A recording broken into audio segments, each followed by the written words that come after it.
இன்னைக்கு நம்ம சேனல்ல நெட்ஃபிளிக்ஸ்ல ரிலீஸ் ஆன வென்ஸ்டேவை தாங்க பாத்துட்டு இருக்கோம். அந்த வகையில இது எபிசோட் நம்பர் 3. இதுக்கு முன்னாடி இருக்கிற எபிசோட் 1 and 2க்கான லிங்க் டிஸ்கிரிப்ஷன்ல இருக்கு. அதை பார்க்காதவங்க அதையும் பார்த்துட்டு வந்து அப்படியே இந்த வீடியோவை கண்டினியூ பண்ணுங்க. ஏன்னா அப்பதான் உங்களுக்கு ஸ்டோரி கொஞ்சம் கிளியரா புரியும். போன வீடியோல கொலை நடந்த விஷயத்தை கேட்டு காட்டுக்குள்ள இன்வெஸ்டிகேட் பண்ண போன ஷெரீஃப்க்கு ரோவனோட ரெட் பாடியும் கிடைக்கல, கொலை நடந்ததுக்கான எந்த ஒரு தடயமும் அங்க இல்ல. ஆனா நடந்த கொலையை நான் என் கண்ணால பார்த்தேன், காட்டுக்குள்ள ஒரு பெரிய மிருகம் இருக்கு அப்படின்னு வென்ஸ்டே சொல்லிக்கிட்டு இருக்கும் போதே செத்து போனதா சொல்லப்பட்ட ரோவன் உயிரோட அங்க வந்து நின்னுட்டு இருக்கான். இங்க பாருமா வென்ஸ்டே, உனக்கு தான் கொஞ்சம் மனநலம் சரியில்லை அப்படின்னு சொல்லி வென்ஸ்டேவை டாக்டர் கின்பார்ட் கிட்ட அனுப்பி வச்சுட்டு பிரின்சிபல் வில்லியம்ஸ் ரோவனையும் ஸ்கூலை விட்டு அனுப்புறாங்க. இதை கேள்விப்பட்ட மிஸ் டான்ஹில் ரோவனை கையோட அழைச்சிட்டு போய் ரயில்வே ஸ்டேஷன்ல டிராப் பண்றாங்க. ஆனா இங்கதான் ஒரு பெரிய ட்விஸ்டே இருக்கு. இவ்வளவு நேரமா அங்க இருந்தது ரோவனே கிடையாது, பிரின்சிபல் வில்லியம்ஸ் தான் ரோவன் மாதிரி உருவத்தை மாத்திக்கிட்டு அங்க இருந்திருக்காங்க. இந்த வில்லியம்ஸ் தான் ரோவனோட டெத்தை மறைச்சு அவனை ஸ்கூலை விட்டு அனுப்பின மாதிரி ஒரு சீனையும் கிரியேட் பண்ணி வச்சிருக்காங்க. இன்னொரு பக்கம் காட்டுக்குள்ள ஆதாரத்தை தேடி போன வென்ஸ்டேக்கு ரோவனோட கண்ணாடி கிடைக்குது. அதை எடுக்கும் போது டக்குனு இவளுக்கு ஒரு விஷயம் வருது. அந்த விஷயம்ல இதுக்கு முன்னாடி ரோவன் இவளை கொல்ல பார்த்தது, ஜேவியர் இவளுக்காக ரோவன் கிட்ட பேசினது, ரோவனோட கையில ஒரு பெரிய பர்பிள் கலர் புக் இருக்கிறது, நெவர்மோர் அகாடமியே பத்தி எறியுதுன்னு பல விஷயங்கள் தெரிய வருது. ஓகே, இப்போதைக்கு நம்ம இந்த புக்கை கண்டுபிடிச்சாதான் ஃபர்தரா நமக்கு ஏதாவது ஒரு க்ளூ கிடைக்கும்னு ஸ்கூல் லைப்ரரியில அந்த புக்கு தேடிட்டு இருக்கா. ஆனா அந்த புக்கு கிடைக்கல. அந்த சமயத்துல தான் நெவர்மோர் அகாடமியில போக்கோ ரேஸ் நடக்குது. அந்த ரேஸ்ல வென்ஸ்டேவால பிளாக் ஹேட்ஸ் ஜெயிக்கிறாங்க. அப்போதான் எட்கர் ஆலன் சிலையோட கையில இருக்கிற புக்லயும் இவ தேடிட்டு இருக்கிற சிம்பிள் இருக்கிறத நோட் பண்றா. நைட்டோட நைட்டா அங்க போய் அந்த சிலையோட கையில இருக்கிற புக்ல இருக்கிற புதிர்களை சால்வ் பண்ணி 2 முறை சொடக்கு போடணுங்கிற பதிலையும் கண்டுபிடிக்கிறா. அப்படி செய்யும் போது அந்த சிலை அப்படியே நகர்ந்து ஒரு பெரிய மறைக்கப்பட்ட லைப்ரரியே ஓபன் ஆகுது. அந்த லைப்ரரியில இவ தேடி வந்த புக்கும் இருக்கு. அந்த புக் எடுத்துட்டு வெளியே போகும்போதுதான் நம்ம வென்ஸ்டேவை யாரோ கிட்னாப் பண்ற மாதிரி நம்ம போன வீடியோல பார்த்தோம். அதுக்கப்புறமா என்னெல்லாம் நடந்துச்சுங்கறத இந்த வீடியோல பாப்போம். எபிசோட்குள்ள போறதுக்கு முன்னாடி நான் உங்க சாரா, நீங்க பாக்குறது சாரா டாக்கீஸ்.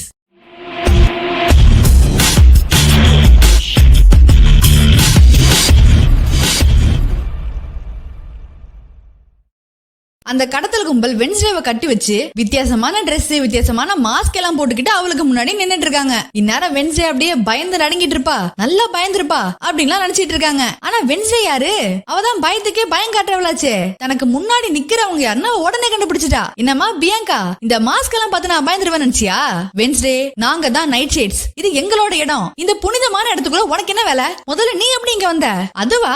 அது ரொம்ப சிம்பிள் தான். புதிர்களை சால்வ் பண்ண 2 முறை சொடக்கு போடணும்ங்கறத கண்டுபிடிச்சேன், உடனே உள்ள வந்துட்டேன் அப்படின்னு வென்ஸ்டே கூலா சொல்றா. ஆக்சுவலா இந்த நைட் ஷேட்ஸ் குழுங்கிறது ஒடுக்கப்பட்ட ரேவன் இன மக்கள். அதாவது இந்த இடத்தோட பூர்வகுடி மக்களை யாரும் காயப்படுத்தாம இருக்கணுங்கிறதுக்காகவும் யாரும் ஒதுக்காம இருக்கணுங்கிறதுக்காகவும் உருவாக்கப்பட்டது. இன்னும் சொல்ல போனா இந்த குழுவை உருவாக்குனதே வென்ஸ்டேயோட மூதாதையரான கூடி ஆடம்ஸ் தான். ஒடுக்கப்பட்டவங்களுக்காக முதலா குரல் கொடுத்தது, போராடினது, மக்கள் மத்தியில அவேர்னஸ் கிரியேட் பண்ணது எல்லாமே கூடி ஆடம்ஸ் தான். காலங்காலமா இந்த நைட் ஷேட்ஸ் குரூப் நெவர்மோர் அகாடமியில செயல்பட்டு இருந்துச்சு. வென்ஸ்டேயோட அப்பாவும் அம்மாவும் கூட இதுல மெம்பரா இருந்தவங்க தான். அவங்க டைம்ல நடந்த ஒரு கொலையால, அதாவது வென்ஸ்டேயோட அப்பா ஒரு கொலை பண்ணிட்டாருன்னு ஃபர்ஸ்ட் எபிசோட்லயே ஷெரீஃப் சொல்வார்ல, அந்த கொலையால தான் இந்த குரூப்பே கலைஞ்சிருச்சு. அதுக்கப்புறம் இப்ப இவ்வளவு வருஷம் கழிச்சு இவங்க எல்லாரும் ஒன்னா சேர்ந்து இந்த குரூப்பை மறுபடியும் ஆரம்பிச்சிருக்காங்க. ஆனா யாருக்கும் தெரியாம ஆரம்பிச்சிருக்காங்க. இவங்க இதை பெரிய நோக்கத்தோடயோ நல்ல எண்ணத்தோடயோ எல்லாம் ஆரம்பிக்கல. இந்த குரூப்ல இருக்கிற எல்லாருமே பெரிய பணக்கார ஃபேமிலியை சேர்ந்தவங்க. ஜேவியர், பியங்கா, ஏஜாக்ஸ், மீன் மாதிரி தண்ணிக்குள்ள போய் அடி வாங்கினான ஒரு பையன், அந்த பையன், செத்து போன ரோவன், இவங்க எல்லாரும் தான் இந்த குரூப்போட மெம்பர்ஸ். இவங்க எல்லாம் இங்க என்ன பண்றாங்கன்னா யாருக்குமே தெரியாம ட்ரக் யூஸ் பண்றது, என்ஜாய் பண்றது, ஃபன் பண்றதுன்னு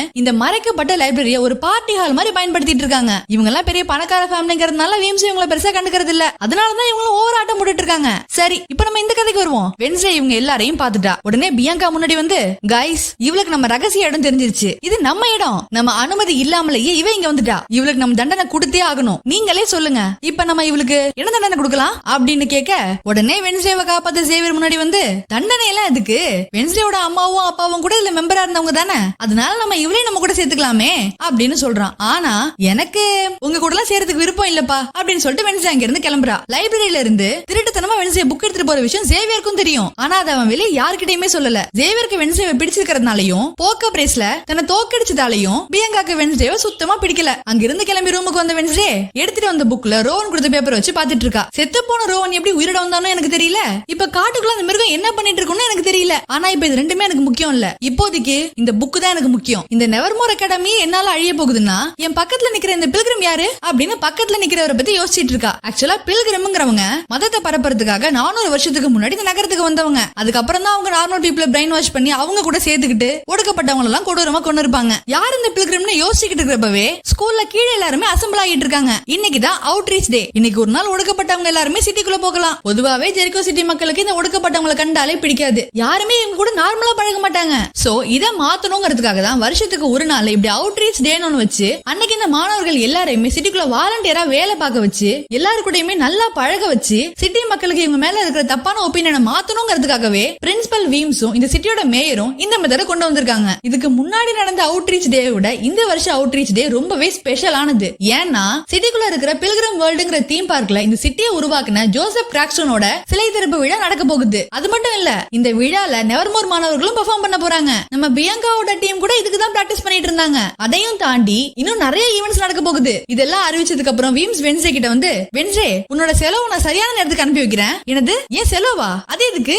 நீ அன்னைக்கு உன்னோட ரூம்ல வாசிச்சில, அதை நான் கேட்டேன். ரொம்ப அருமையா இருந்துச்சு. உன்ன மாதிரி திறமைசாலிக்கு உன் திறமையை வெளிப்படுத்த இதெல்லாம் ஒரு வாய்ப்பு. அந்த சிலை திறப்பு விழால நீ எனக்காக வாசிக்கணும் அப்படின்னு வீம்ஸ் கேக்குறாங்க. வென்ஸ்டேவும் அதுக்கு ஓகே சொல்றா. யார் யாரு எங்க வாலண்டியரா வேலை பார்க்கணும்னு தானியல் கார்ட்ஸ் கொடுத்துட்டு இருக்காங்க. அந்த கார்டுல தான் வேலை பார்க்க வேண்டிய இடம் போடப்பட்டிருக்கும். எனக்கு பில்கிரிம் வேர்ல்ட் வந்திருக்கு, எனக்கு கரெக்டான இடம் தான் வந்திருக்கு, இங்க நான் செம்மையா பெர்ஃபார்ம் பண்ணுவேன் அப்படின்லாம் சொல்லிட்டு இருக்கா. வென்ஸ்டேக்கு யுரேயாஸ் ஹீப்னு ஒரு கடை வந்திருக்கு. ஏனெட் எனக்கு யுரேயாஸ் ஹீப்னு ஒரு கடை வந்திருக்கு. இது என்ன மாதிரி கடை? அதுவா, அது ஒரு மாதிரி வினோதமான பழங்கால பொருட்கள்லாம் இருக்கிற கடை. அந்த கடை உனக்கு செட் ஆகும் தான் நினைக்கிறேன் அப்படின்னு ஏனெட் சொல்றா. ஜேவியருக்கு வெதர்வேன் காஃபி ஷாப் வந்திருக்கு. அங்க டைலர் வேற இருப்பானே, இவனுக்கு அங்க போகவே பிடிக்கல. காடை யார்கிட்டயாச்சும் மாத்திக்கலாமான்னு பாத்துட்டு இருக்கான். இதெல்லாம் இப்படி போயிட்டு இருக்க ஒரு வழியா எல்லாருமே கிளம்பி ஸ்கூல்ல இருந்து இப்ப சிட்டிக்கு வந்துட்டாங்க. பஸ் விட்டு இறங்கின ஜேவியர் அமைதியா போய் ஒரு ஓரமா நின்னுட்டு இருக்கான். போன அவுட்ரீச் டே அன்னைக்கு நடந்த ஒரு சம்பவத்தை பத்தி நினைச்சு ரொம்ப வருத்தப்பட்டு இருக்கான். அதை பார்த்த வென்ஸ்டே அவங்க கிட்ட போய் பேச ஆரம்பிக்கிறா. வென்ஸ்டேவை பார்த்த உடனே இவனும் நார்மலா பேச ஆரம்பிக்கிறான். அவங்க கிட்ட பேசிட்டு இருக்கிறப்பவே, ஓகே ஜேவியர், எனக்கு இன்னைக்கு ஒரு முக்கியமான வேலை இருக்கு. உன்னோட முன்னாள் ரூம்மேட் ரோவனுக்கு ஒன்னு மிருகத்தை நான் இன்னைக்கு தேடி போலான்னு இருக்கேன். வென்ஸ்டே, அவன் உயிரோட ஸ்கூல்ல விட்டு போறது நீயும் தானே பார்த்த? மறுபடியும் ஏன் இப்படி பேசுற? அதெல்லாம் சரி, அதுக்கப்புறம் நீ அவங்க கிட்ட பேசுனியா? ஆமா பேசுன, ஆனா அவங்க கிட்ட இருந்து எனக்கு எந்த ஒரு ரிப்ளையுமே வரல. ஸ்கூல்ல விட்டு போனதுமே நான் மறந்துட்டான்னு நினைக்கிறேன். மறந்துட்டானா இல்ல செத்துட்டானா? ஒருவேளை செத்து கூட போயிருக்கலாம்ல. அவன் மேல உனக்கு என்ன அக்கறை? அவனை பத்தி உனக்கு என்ன தெரியும்? சரிப்பா, எனக்கு அவனை பத்தி ஒண்ணுமே தெரியாது. ஆனா உனக்கே அவன் மேல அக்கறை இல்ல. நான் இதை இன்வெஸ்டிகேட் பண்ண கூடாதுன்னு என்ன நிறைய பேர் தடுக்கிறாங்க. ஆனா நான் உண்மையை கண்டுபிடிச்சே தீருவேன்னு அவ கொண்டு வந்த ஜேர்னல காமிக்கிறா. அதை பார்த்த பிறகும் சேவியர் கிட்ட இருந்து பெருசா எந்த ஒரு ரெஸ்பான்ஸுமே இல்ல. அவன் சாதாரணமா தான் இருக்கான். இது நீ கண்டுக்காம இருக்கிறப்பவே எனக்கு ஒரு விஷயம் புரிஞ்சிருச்சு. இது உனக்கு ஆல்ரெடி தெரியும் கரெக்டா? ஆமா, ஹார்வெஸ்ட் ஃபெஸ்டிவலுக்கு முன்னாடி இந்த புக்கை நான் ரோவனோட டேபிள்ல பார்த்தேன். அதுக்கப்புறம் தான் இந்த புக்கை பத்தின விஷயங்கள் எல்லாம் அவன் என்கிட்ட சொன்னான். இந்த புக்கை நம்பாதடான்னு நான் அவன் கிட்ட எவ்வளவோ சொன்னேன். ஆனா அதெல்லாம் கேட்காம அவனோட பவரை பயன்படுத்தி உன்னை தூக்கி அடிச்சிட்டான் கரெக்டா? ஆமா, அது எப்படி உனக்கு தெரியும்? அது நான் சும்மா கெஸ் பண்ணேன் அப்படின்னு வென்ஸ்டே சொல்றா. தனக்கு விஷன்ஸ் வர விஷயத்தை இவ ஜேவியர் கிட்ட இருந்தும் மறைக்கிறா. இந்த புக்கு 30 வருஷத்துக்கு முன்னாடி எழுதப்பட்டது. ஆனா அதுல ஓ போட்டோ இருக்கிறது ரொம்பவே வினோதமா இருக்கு. அதுலயும் ஜோசப் கிராக்ஸ்டோன் உன் கூட எதுக்காக நிக்கிறாருன்னு தெரியலையே அப்படின்னு சொல்ல, இவ பக்கத்துல நிக்கிறது ஜோசப் கிராக்ஸ்டோன்ங்கிற விஷயமே இவளுக்கு இப்பதான் தெரியுது. இவரு தான் இந்த ஜெரிகோ சிட்டியவே உருவாக்குனது. அண்ட் இவரோட சிலையை தான் இன்னைக்கு பில்கிரிம் வேர்ல்டுங்கிற தீம் பார்க்ல திறக்க போறாங்க. இந்த பில்கிரிம் வேர்ல்டுங்கிற தீம் பார்க்கே 400 வருஷத்துக்கு முன்னாடி இந்த சிட்டி எப்படி இருந்துச்சோ அதே மாதிரியே அப்படியே டிசைன் பண்ணிருப்பாங்க. அங்க பழங்காலத்துல பயன்படுத்தப்பட்ட பொருட்களும் இந்த கிராக்ஸ்டோன் பயன்படுத்தின பொருட்களும் இருக்கும். சோ பில்கிரிம் வேர்ல்டுக்கு போனா ஏதாவது ஒரு க்ளூ கிடைக்கும்னு வென்ஸ்டே நினைக்கிறா. இந்த பக்கம் மேயர் ஷெரீஃப் கிட்ட தன்னோட பையன் லூக்கஸை இன்ட்ரோடியூஸ் பண்ணி வைக்கிறாரு. இவனை தான் ஆல்ரெடி பாத்திருக்கானே, அன்னைக்கு காஃபி ஷாப்ல கூட பிரச்சனை பண்ணிட்டு இருந்தான். தம்பி எனக்கு நல்லாவே தெரியுமே அப்படின்னு ஷெரீஃப் சொல்ல, டே லூக்கஸ், இன்னைக்காவது ஏதாவது பிரச்சனை பண்ணாம இருடா அப்படின்னு சொல்லி பையனை அனுப்பி வச்சுட்டு, இந்த ஒடுக்கப்பட்டவங்க எல்லாம் இருக்காங்கல்ல அவங்க எல்லாம் நம்ம அவங்கள ஏத்துக்கிட்டோன்னு நம்பிட்டு இருக்காங்க. மேயர், எனக்கு என்னமோ காட்டுக்குள்ள நடக்கிற கொலைகளுக்கும் இந்த ஸ்கூலுக்கு எந்த ஒரு கனெக்ஷன் இருக்குமோன்னு தோணுது அப்படின்னு ஷெரீஃப் சொல்ல, சும்மா நெவர்மோரையே குத்தம் சொல்லாதீங்க. ஜெரிகோ இன்னைக்கு இந்த அளவுக்கு வளர்ந்துருக்குன்னா அதுக்கு அவங்க தான் காரணம். உங்களுக்கு சம்பளம் கொடுக்கறதே அவங்க தான். அது மட்டும் இல்ல, எனக்கு இந்த ஊரை பத்தி உங்களை விட நல்லாவே தெரியும். இங்க மேயர் ஆகிறதுக்கு முன்னாடி நானும் இந்த ஊர்ல ஷெரீஃபா இருந்தவன் தான். அதனால நெவர்மோரை குத்தம் சொல்லாம காட்டுக்குள்ள கொலைகளை செய்யற கரடியை முதல்ல சுட்டுக் கொள்ளுங்க அப்படின்னு சொல்றாரு.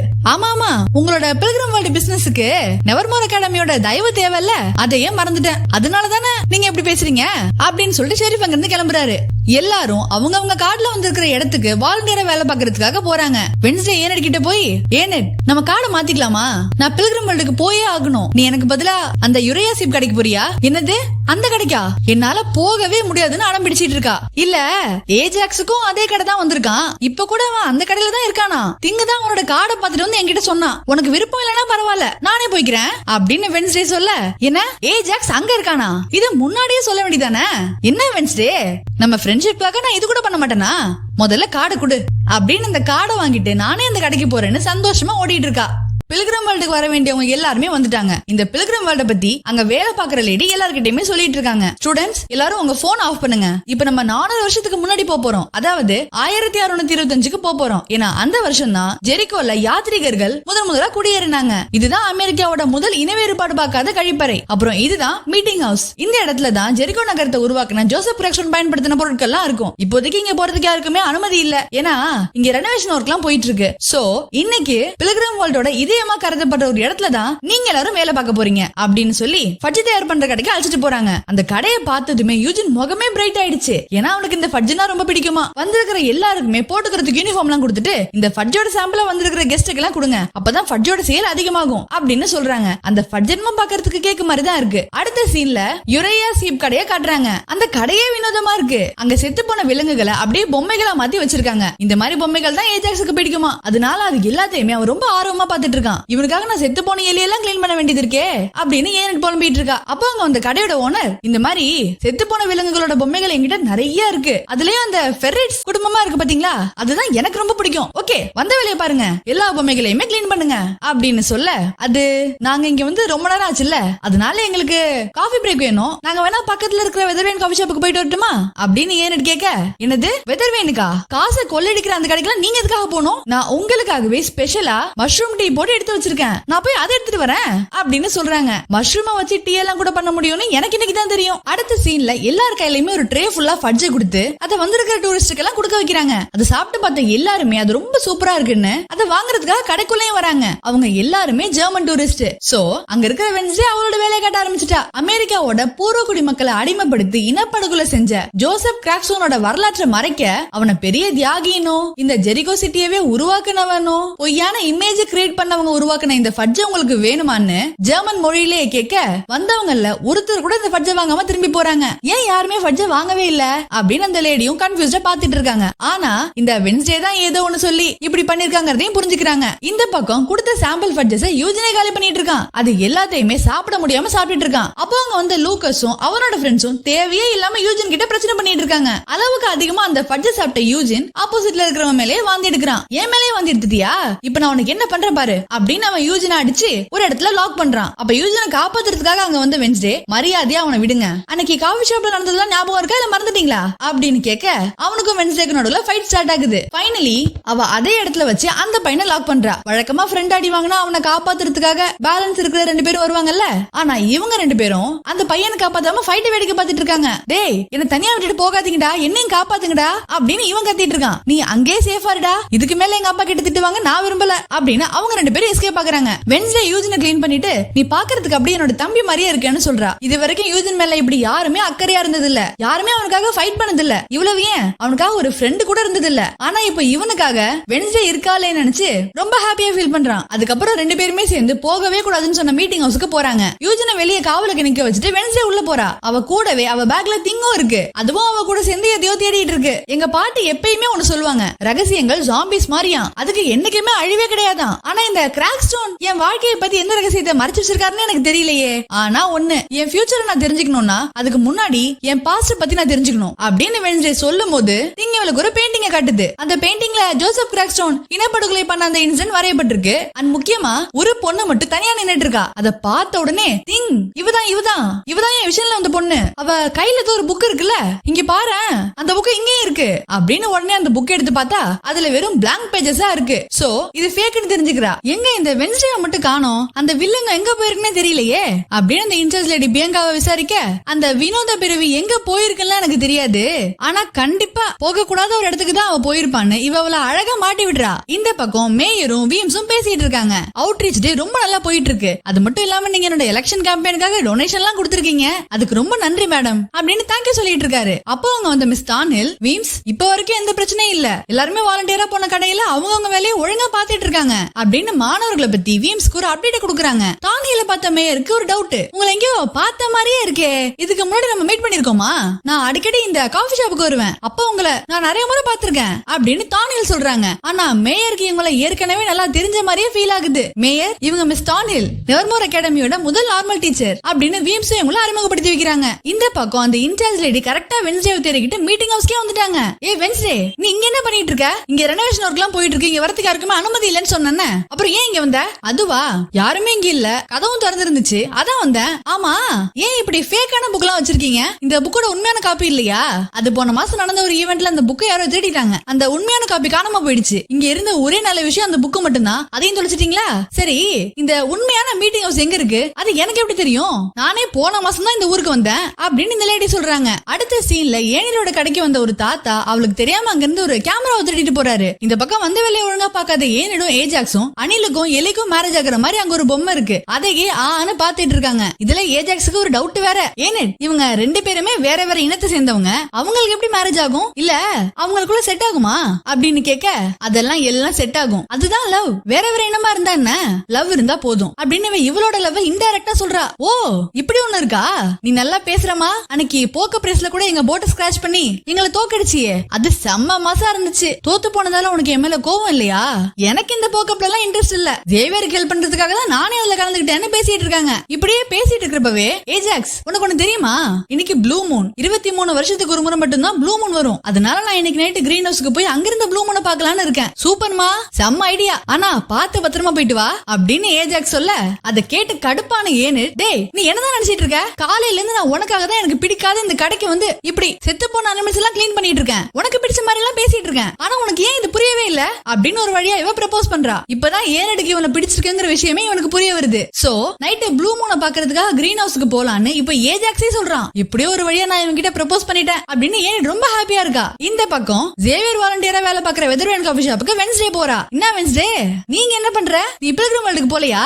சரி, உனக்கு காஃபி வேணுமா அப்படின்னு ஜேவியர் கேட்க, எனக்கு டைலர் வேணும், நான் அவனை பாக்குறதுக்காக தான் இங்க வந்திருக்கேன் அப்படின்னு மூஞ்சில அடிச்ச மாதிரி சொல்றா. டைலர் கூட சேராதன்னு நான் சொன்னேன், ஆனா நீ அதை கேட்க மாட்டல. ஆமா, இதுக்கு முன்னாடி இதே 2 முறை சொல்லிருக்க, ஆனா நான் யாரு கூட பழகணும்னு நீ முடிவு பண்ண வேண்டிய அவசியம் இல்ல அப்படின்னு சொல்லிட்டு டைலர் கூப்பிடுறா. வெளியே வந்த டைலர் கிட்ட அந்த போட்டோல பார்த்த மீட்டிங் ஹவுஸ் எங்க இருக்குன்னு விசாரிக்கிறா. அவ மேப்ல ஒரு இடத்த காமிச்சு, இந்த இடத்துல தான் இடிஞ்சு போன நிலைமையில அந்த மீட்டிங் ஹவுஸ் இருக்கும், ஆனா அது ரொம்ப ஆபத்தான இடம், நிறைய ட்ரக்ஸ் யூஸ் பண்ற பசங்க எல்லாம் தான் அங்க இருப்பாங்க, அவங்கள அரெஸ்ட் பண்றதுக்காக அப்பா அடிக்கடி அங்க போவாரு, அதனால நீ தனியா அங்க போக வேணாமே, வேணும்னா என் ஷிஃப்ட் முடிஞ்ச உடனே நானே வரேன், நான் உன்னை அங்க அழைச்சிட்டு போறேன். டெய்லர், உன் ஹெல்ப் வாங்கிக்கணும்னு எனக்கு ஆசையா தான் இருக்கு, ஆனா என்ன பண்றது, மதியம் நடக்க போற சிலை திறப்பு விழாக்கு மட்டும் நான் வரல, அவ்வளவுதான், விஎம்ஸ் என்ன தேடி ஒரு பெரிய படையவே அனுப்புவாங்க, அதனால நான் இப்பவே போயாகணும், என்ன பத்தி நீ கவலைப்படாத, என்ன பாத்துக்கு எனக்கு தெரியும் அப்படின்னு சொல்லிட்டு வென்ஸ்டே அங்க இருந்து கிளம்புறா. இவங்க 2 பேரும் பேசிட்டு இருந்தத ஜேவியரும் கேட்டுட்டு இருக்கான், வென்ஸ்டேவையே பாத்துட்டு இருக்கான். அடுத்த சீன்ல வென்ஸ்டே காட்டுக்குள்ள இருக்கிற அந்த இடிஞ்சு போன மீட்டிங் ஹவுஸ்க்கு வந்திருக்கா. அவ கூடவே திங்கும் வந்திருக்கு. அங்க கேமராவை திருடிட்டு போன தாத்தாவும் இருக்காரு. அவரு உடனே முன்னாடி வந்து, இங்க பாருமா, இது என்னோட இடம், முதல்ல இங்க இருந்து வெளியே போ அப்படின்னு தேவையே இல்லாம வென்ஸ்டே கிட்ட பிரச்சனை பண்ணிட்டு இருக்காரு. வென்ஸ்டேக்கு அப்படியே கடுப்பாகுது. வென்ஸ்டே, இதுக்கெல்லாம் நீ டென்ஷன் ஆகாத, அவருக்கு நம்மள பத்தி சரியா தெரியல, நம்ம யாருன்னு காட்டிடுவோம் அப்படின்னு திங்கி இறங்கி வந்து அவரோட கழுத்தை புடிச்சு நெரிச்சு அவரை பயமுறுத்தி அந்த இடத்தை விட்டே ஓட வைக்குது. அது மட்டும் இல்ல, வென்ஸ்டேக்கும் ஒரு ஃப்ரீ அட்வைஸ் கொடுக்குது. இங்க பாரு வென்ஸ்டே, இந்த இடத்துல எதையும் தொடாத, அப்புறம் உனக்கு விஷன்ஸ் வந்துரும் அப்படின்னு திங் சொல்ல, என்னது விஷன்ஸா? திங், நீ என்ன நினைச்சிட்டு இருக்க? எனக்கு வர விஷன்ஸ பத்தி உனக்கு என்ன தெரியும்? இப்ப பாரு, இதை தொடுறேன், இப்போ விஷன்ஸே வரல, அது மட்டும் இல்ல, இப்போ இதையும் தொடுறேன், அப்பயும் விஷனே வரல, இதுல இருந்து என்ன தெரியுது, எனக்கு எப்ப விஷன்ஸ் வரும்னு எனக்கு மட்டும் தான் தெரியும் அப்படின்னு சொல்லிட்டு ஒரு டோரை தொடும்போது டக்குனு இவளுக்கு ஒரு விஷன் வருது. அந்த விஷன்ல கூடி ஆடம்ஸ சுத்தி பல பேர் நின்னுட்டு இருக்காங்க. அவங்க எல்லாருமே இவளை திட்டிட்டு இருக்காங்க. இவளுக்கு தண்டனை கிடைச்சே ஆகணும்னு சொல்றாங்க. கூடிக்கு தண்டனை கொடுக்கறதுக்காகவே அங்க கிராக் ஸ்டோன் வரான். இங்க பாரு, நான் எந்த தப்பும் பண்ணல, தப்பு பண்ணது எல்லாமே நீதான் எங்க ஊருக்குள்ள வந்து எங்க மக்களை பயன்படுத்திக்கிட்ட, எங்க நிலத்தை அபகரிச்ச, அப்பாவி மக்களை கொன்னு குவிச்ச, இப்படி எல்லா தப்பையுமே நீதான் பண்ண அப்படின்னு ஆவேசமா பேசிட்டு இருக்காங்க. ஆனா இதெல்லாம் பொருட்படுத்தாம கூடிய அடிச்சு ஒரு ரூம்குள்ள தள்ளுறாங்க. அந்த ரூம்ல தான் ரேவனின மக்கள் எல்லாருமே இருக்காங்க, இன்க்ளூடிங் கூடியோட அம்மா. தன்னோட அம்மாவை காப்பாத்துறதுக்காக கூடியோட முயற்சி பண்றா, ஆனாலும் அவளால முடியல. உடனே அவளோட அம்மா, இங்க பாரு கூடி, இப்போ இதுக்கெல்லாம் நேரம் இல்ல, இங்க எல்லாரையுமே கட்டி வச்சிருக்காங்க, எங்களை காப்பாத்த உன்னால முடியாது, நீ தப்பிச்சு போ, நம்ம இன மக்களுக்காக போராடு, மத்தவங்களை கண்டுபிடிச்சு காப்பாத்து, தப்பிச்சு போ கூடி, நாங்க எல்லாருமே உன்னதான் நம்பி இருக்கோம், அதனால போயிடுமா அப்படின்னு அவங்க அம்மா சொல்ல அந்த மீட்டிங் ஹவுஸே பத்தி எரிய ஆரம்பிக்குது. உடனே கூடி அங்க கீழே இருக்கிற ஒரு வழியை ஓபன் பண்ணி அது மூலமா தப்பிக்கிறா. இது எல்லாத்தையுமே வென்ஸ்டேவும் பாத்துட்டு இருக்கா. திடீர்னு கூடி வேற ஒரு இடத்துல இருந்து ஓடி வந்து, வென்ஸ்டே அந்த கிராக் ஸ்டோன் மறுபடியும் வந்துட்டான், அவன் நம்ம எல்லாரையும் அழிக்காம விட மாட்டான் அப்படின்னு சொல்ல, நீ எங்க போனாலும் உன்னால என்கிட்ட இருந்து தப்பிக்கவே முடியாது அப்படின்னு சொல்லிக்கிட்டே கிராக் ஸ்டோன் வென்ஸ்டே நோக்கி வந்துட்டு இருக்கான். இத பார்த்து பதறி போய் வென்ஸ்டே அந்த விஷன்ல இருந்தே முழிக்கிறா. காட்டுக்குள்ள அப்படியே மழை பெய்ய ஆரம்பிக்குது. திங், நான் அந்த பொண்ணை பார்த்தேன். அவ யார் தெரியுமா? அவ 400 வருஷத்துக்கு முன்னாடி வாழ்ந்த கூடி ஆடம்ஸ். அவ என்னோட ஆன்செஸ்டர் அப்படின்னு இவ சொல்லும் போது காட்டுக்குள்ள இருக்கிற மிருகம் அங்க வருது. அது வென்ஸ்டே பார்த்து பயந்து ஓடிட்டு இருக்கு. நீ இங்கதான் இருக்கியா அப்படின்னு வென்ஸ்டே அதை ஃபாலோ பண்ணிக்கிட்டு ஓடிட்டு இருக்கா. ஒரு கட்டத்துல அந்த மிருகம் அப்படியே காணாம போயிடுச்சு. அப்போதான் இவ கீழே இருக்கிற அந்த காலடி தடத்தெல்லாம் நோட் பண்றா. அதை பார்க்கும்போது அந்த மான்ஸ்டரோட காலடி தடம் போக போக ஒரு மனுஷனோட காலடி தடமா மாறி இருக்கு. சோ இது ஒரு மனுஷன் கன்ஃபார்ம் பண்றா. இப்போ இது மனுஷனு கன்ஃபார்ம் ஆயிடுச்சு. ஆனா இது யாரா இருக்கும் அப்படின்னு இவ யோசிச்சுக்கிட்டு இருக்கிறப்பவே இவளுக்கு பின்னாடி சேவியர் நிக்கிறான். வென்ஸ்டே, நீங்க என்ன பண்ணிட்டு இருக்க? நான் காட்டுக்குள்ள இருக்கிற அந்த மிருகத்தை தேடி வந்தேன். அந்த மிருகத்தையும் பார்த்தேன். அது ஒரு மனுஷன் தான். எப்படின்னா மான்ஸ்டரா இருந்து மனுஷனா மாறி இருக்கு. ஆமா, நீங்க என்ன பண்ற? நீ மீட்டிங் ஹவுஸ்க்கு போறேன்னு பேசிட்டு இருந்தீல, அத நான் கேட்டேன். அதான் இங்க வந்திருக்கேன்னு பார்க்க வந்தேன். ஆமா, அந்த மிருகம் ஒரு மனுஷன் தானே நீ எப்படி சொல்ற அப்படின்னு சேவியர் கேட்க, அந்த காலடி தடத்தை காட்டலான்னு பார்த்தா மழையில எல்லாமே அப்படியே அது மறைஞ்சிருச்சு. சோ இப்ப வென்ஸ்டே கிட்ட எந்த ஆதாரமும் இல்ல. சரி பரவாயில்ல வென்ஸ்டே, நீ சொல்ற எல்லாத்தையும் நான் நம்புறேன். ரோவனை பத்தி நீ சொன்ன விஷயத்தை கூட நான் நம்புறேன். என்ன திடீர்னு ரோவனை பத்தி எல்லாம் பேசுற? ஆமா, இன்னைக்கு நான் ரோவனுக்கு டெக்ஸ்ட் பண்ணேன். போன வருஷம் நம்ம ஸ்னோ போர்டிங் போன மாதிரியே இந்த வருஷமும் போலாமான்னு கேட்டேன். ஆனா அவன் நான் வரலன்னு சொல்லிட்டான். ஆக்சுவலா போன வருஷம் நாங்க ஸ்னோ போர்டிங் போகவே இல்ல. அவன் ஏன் இப்படி ரிப்ளை பண்ணான்னு எனக்கு தெரியல. ஆனா அவனுக்கு எதுவும் தப்பா நடந்திருக்காதுன்னு நான் நம்புறேன். தப்பா நடந்திருக்காதா? அவன் தான் செத்துட்டானே. சரி வென்ஸ்டே, தயவு செஞ்சு உண்மையை சொல்லு. நீ எதுக்காக இப்ப இந்த மீட்டிங் ஹவுஸ்க்கு வந்த? அதுவா, கிராக் ஸ்டோனை பத்தின உண்மைகளை தெரிஞ்சுக்க. ஓ, நீ இங்கேயும் உன்னோட சைக்கிக் பவரை பயன்படுத்தினியா? உனக்கு ஏதாவது விஷன்லாம் வந்துச்சா? எனக்கு விஷன்லாம் வரும்னு உனக்கு எப்படி தெரியும்? அது சும்மா கெஸ் பண்ண. இங்க பாரு வென்ஸ்டே, எங்க அப்பா ஒரு மிகப்பெரிய சைக்கிக். உன்னை விட பல மடங்கு சக்தி வாய்ந்தவரு தெரியுமே.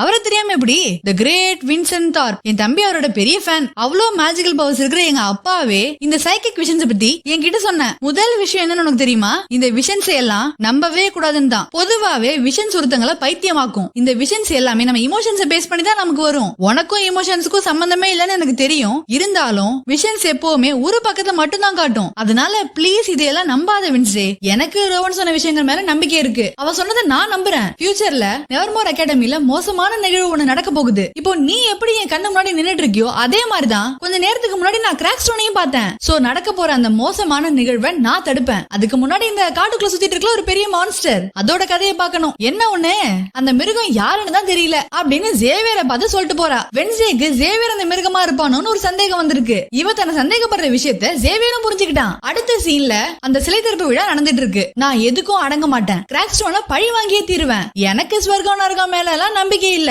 ஆனா பழி வாங்குறது மேல நம்பிக்கை இருக்கு. அதுக்குன்னு என் ரேஞ்சுக்கு நான் இந்த கிராக் ஸ்டோனோட சிலை எதிர்த்தெல்லாம் போராட மாட்டேன் அப்படின்னு இவ சொல்லி முடிக்கிறப்போ, வென்ஸ்டே நான் எல்லா ஏற்பாட்டையுமே சிறப்பா பண்ணிட்டேன் அப்படின்னு திங்கி இவளுக்கு ஒரு அப்டேட் கொடுக்குது. ஓகேன்னு வென்ஸ்டே தன்னோட செலவோட வாசிக்க ரெடியா வந்து உட்கார்ந்துருக்கா. ஜோசப் கிராக் ஸ்டோனோட அருமைகள் பெருமைகள் பத்தி எல்லாம் மேயர் பேசி முடிக்க இசை கச்சேரி ஸ்டார்ட் ஆகுது. நம்ம திங்கு வேற அவன் பாட்டுக்கு ஏதோ ஒண்ணு பண்ணிட்டு இருக்கான். அந்த கேப்ல மேயரும் வீம்ஸும் சேர்ந்து போட்டோக்கு சிரிச்சுக்கிட்டே போஸ் கொடுக்க இத பாக்கும் போது வென்ஸ்டேக்கு செம்ம கடுப்பாகுது. திங் உடனே வேலை ஆரம்பி அப்படின்னு வென்ஸ்டே சொன்ன உடனே திங் ஒரு தீக்குச்சி அப்படியே ஸ்டைலா பத்த வச்சு தூக்கி போடுது. உடனே அந்த இடம் முழுக்க தீ பரவ ஆரம்பிக்குது. ஆக்சுவலா இந்த திங் என்ன பண்ணிருக்குன்னா அந்த சிலையை சுத்தி ஒரே வெடிமருந்தா போட்டு வச்சிருக்கு. அதனால அந்த தீ அப்படியே பரவி நெருப்பு பயங்கரமா எரிய ஆரம்பிக்குது. அது மட்டும் இல்ல, சிலையில இருந்து வர தண்ணிலையும் திங் கெரசனை கலந்து வச்சிருக்கு. சோ அந்த சிலையை அப்படியே கம்ப்ளீட்டா எரிய ஆரம்பிக்குது. அங்க மியூசிக் வாசிக்க வந்தவங்க, ஆடியன்ஸ், அங்க வந்திருக்கிற கெஸ்ட்னு எல்லாருமே பயந்து போய் அலறி அடிச்சுட்டு ஓடிட்டு இருக்காங்க. ஒரே ஒரு ஆளை தவிர. வேற யாரு?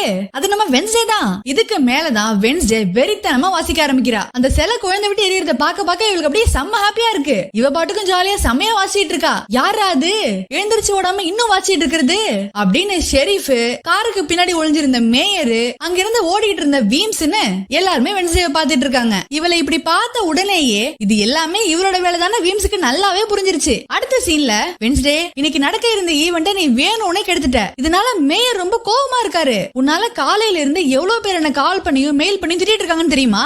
இதுக்கெல்லாம் நாங்க உங்ககிட்ட இருந்து பதில் எதிர்பார்க்கிறோம். ஓகே, விசாரணைக்கு நான் வரேன். ஆனா இதெல்லாம் நான் தான் பண்ணங்கிறதுக்கு உங்ககிட்ட என்ன ஆதாரம் இருக்கு? வேணாம் வென்ஸ்டே, நீ தப்புக்கு மேல தப்பு பண்ணிட்டு இருக்க. இல்ல வீம்ஸ், செத்து போன என்னோட ஸ்கார்பியன் ஹீரோ மேல சத்தியமா சொல்றேன், நான் எந்த தப்பும் பண்ணல அப்படின்னு அடிச்சு பேசுறா. ஏன்னா வெடி மருந்து போட்டது, கெரோசினை ஊத்துனது, அத பத்த வச்சதுன்னு எல்லாத்தையுமே பண்ணது நம்ம திங்கு தானே.